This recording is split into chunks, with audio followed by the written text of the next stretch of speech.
세계 선박 트래픽을 확인할 수 있는 사이트에서는 현재 봉쇄 조치된 상하이항에서 입항을 대기 중인 선박들이 어마어마한 것을 확인할 수 있습니다. 이러한 물류망 대란 속에서 인플레이션이 폭발하며 세계 각 국가들을 디폴트 위기로 몰아넣고 있습니다. 전 세계적으로 인플레이션이 폭발적으로 일어나고 있습니다. 특히 엘린 천연가스 석유값은 고공행진을 이어가고 있습니다. 우크라이나 사태로 인해 러시아산 천연가스가 전부 막혀버릴 위기에 처해 있기 때문입니다.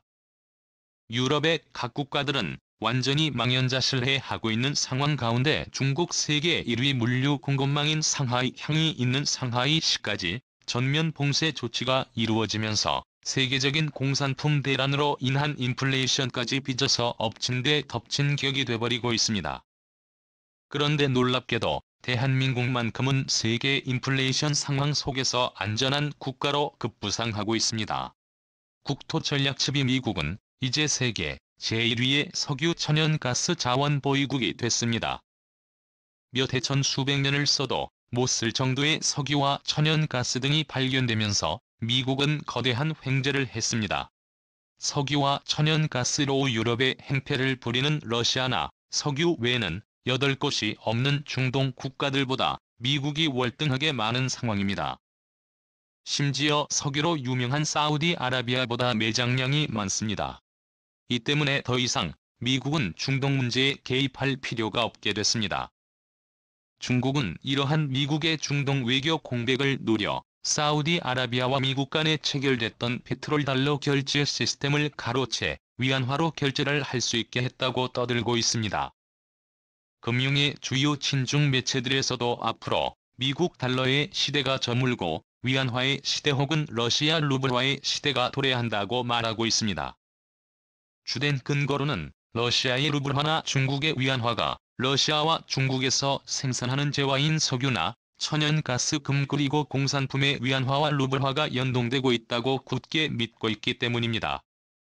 또 친중, 친러시아 학자들은 미국 달러화를 그저 숫자뿐인 종이 조각이라고 폄하하지만 실상은 다릅니다.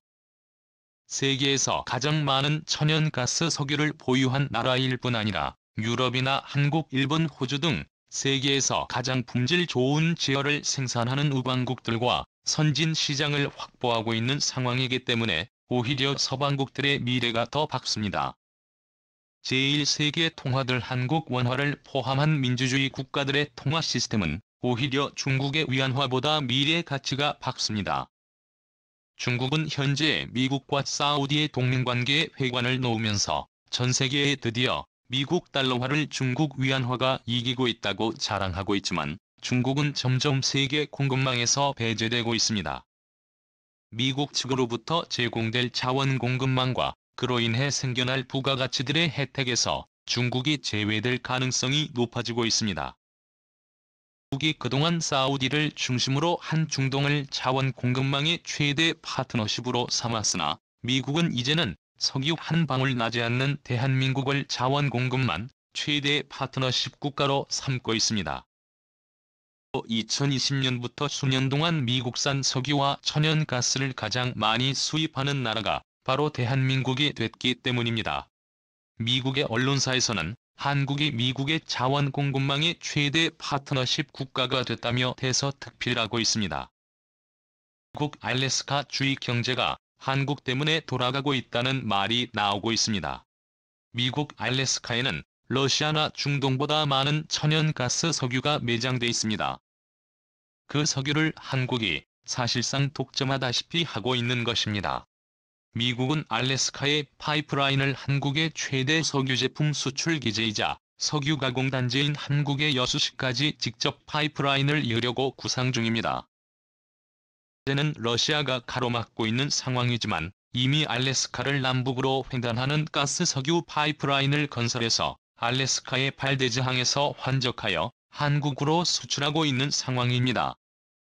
한국에 수출된 석유와 천연가스들은 여수 석유화학단지에서 판매성이 좋은 휘발유나 기타 석유 제품으로 재가공되어 해외 국가로 수출됩니다. 이 수출액은 한국 주요 수출품에서 자동차 반도체 전자 제품보다 많을 정도로 한국의 주요 수출 상품 중 하나입니다. 한국의 최대 수출 품목에서 반도체, 자동차, 석유 제품이 1, 2, 3위를 서로 번갈아가며 하고 있는 수준입니다. 그만 큰 한국의 석유 산업은 한국 경제를 살리는 엄청난 역할을 했던 것입니다. 유럽이 러시아산 천연가스에 의존하고 있을 때 한국은 미국산 원유를 적극 수입하면서 한국은 현재 세계적인 천연자원 폭등 현상, 인플레이션 현상에서 가장 안전한 나라 중 하나가 되고 있는 상황입니다. 한국은 현재 더 큰 대박을 앞두고 있습니다. 유럽에서 더 이상 러시아산 천연가스 수입을 하지 않기로 하면서 많은 물량을 미국산으로 수입을 할 준비를 하고 있습니다. 미국에는 이미 수백여 년치의 석유와 천연가스가 매장되어 있기 때문에 미국으로선 러시아의 공급망을 끊음으로 인해 엄청난 혜택을 입을 것으로 관측되는데, 미국 못지않게 큰 혜택을 입는 나라는 한국입니다. 바로 석유를 운반할 때가 필요하기 때문입니다. 현재 한국에는 미국산 원유를 운반할 LNG 등 특수 선박 발주량이 어마어마하게 증가하고 있는 상황입니다. 그래서 대서양을 횡단할 수 있는 파이프라인을 만드는 것은 사실상 불가능하기 때문입니다. 그두분 중국과 일본은 한국 조선업의 최대 경쟁 국가였으나 현재는 한국이 독보적인 1위를 기록 중이며 현재 사실상 한국만이 LNG 특수 선박을 제조 가능한 상황입니다. 중국과 일본계 조선업체에서 건조한 선박이 사고가 잦아지자 세계 주요 선박보험 회사들에서는 이제 한국산 선박이 아니면 보험을 들어주지 않겠다고 엄포를 하고 나서면서 세계의 선박 수주량이 한국으로 몰리고 있는 상황입니다. 이내 한국의 거제도와 같은 조선업 중심 도시들에는 등 유럽계 기술자들이 터전을 잡고 살고 있을 정도로 한국 남동임이 공단의 분위기가 매우 유럽스럽고 고급스럽게 바뀌고 있습니다. 한국이 세계 조선업의 중심지로 떠오르는데, 이번 러시아산 천연가스 수입이 유럽에서 전면 금지될 경우 유럽의 선박 수주가 한국으로 몰릴 것으로 기대되고 있습니다. 특히 조선업과 같은 산업은 출산율 증가와 지방지역 경제 활성화에 어마어마한 영향을 주는 산업 분야로 유럽과 러시아 간 갈등이 심화되고 제2의 냉전 시기로 세계 선박 발주량이 한국에 몰리게 될 경우 한국 인구 증가에도 큰 영향을 줄 것입니다. 벌써 한국 조선업계는 올해 목표치의 절반을 수주한 상황으로 역대급 수주 호황을 기록하고 있는 상황입니다.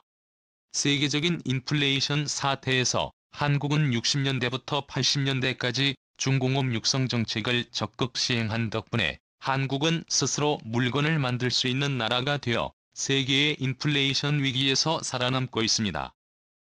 약 10여 년 전 한국이 미국 알래스카산 원유를 수입하고자 했을 당시 한국 내 일부 여론 중에서는 반대의 여론도 있었습니다. 러시아와 천연가스 파이프라인을 연결을 하지 왜 굳이 미국산 석유를 수입하느냐는 비판 속에서 한국의 우수한 국민들은 우방국인 미국산 석유를 적극 수입하는 정책을 지지하였습니다. 과적으로 알래스카산 원유로 인해 한국은 2012년 세계적인 인플레이션 속에서 한국만큼은 안전하게 경제를 순항할 수 있는 원동력이 되고 있습니다. 반면에 중국은 러시아에서 천연가스를 수입해 쓴다고는 하지만 세계의 부자 나라들인 제2세계 서유럽, 미국, 한국, 일본 같은 선진 시장에 발을 들이지도 못할 위기에 놓이고 있습니다. 전 세계가 중국을 공급망 배제 정책을 진행하며 사실상 중국을 포위하고 나섰기 때문입니다. 그 도중에 한국은 엄청난 혜택을 입고 세계적인 경제 위기 속에서도 대우험을 기록할 것으로 관측되고 있습니다. 심지어 위안화의 세계중 기축통화 지위인 IMFS 계열 특별인출권 화폐에서도 중국 위안화가 빠질 가능성이 점점 높아지고 있고, 세계 공급망에서 큰 비중을 차지하고 세계 무역 규모 5위권에 달하는 대한민국의 한국 원화가 새로운 준기축통화 지위를 획득할 수 있을지 주목되고 있는 상황입니다. 과연 한국은 친중, 친러시아 정책을 통해 세계 공급망에서 고립되는 정책을 수립해야 할까요? 아니면 한국 전쟁 때 파병을 해준 미국 등 서방 측민주주의의 우호 세력들과 적극 협력하여 공급망 다변화 정책의 핵심 포인트 국가로 떠올라야 할까요? 고맙습니다.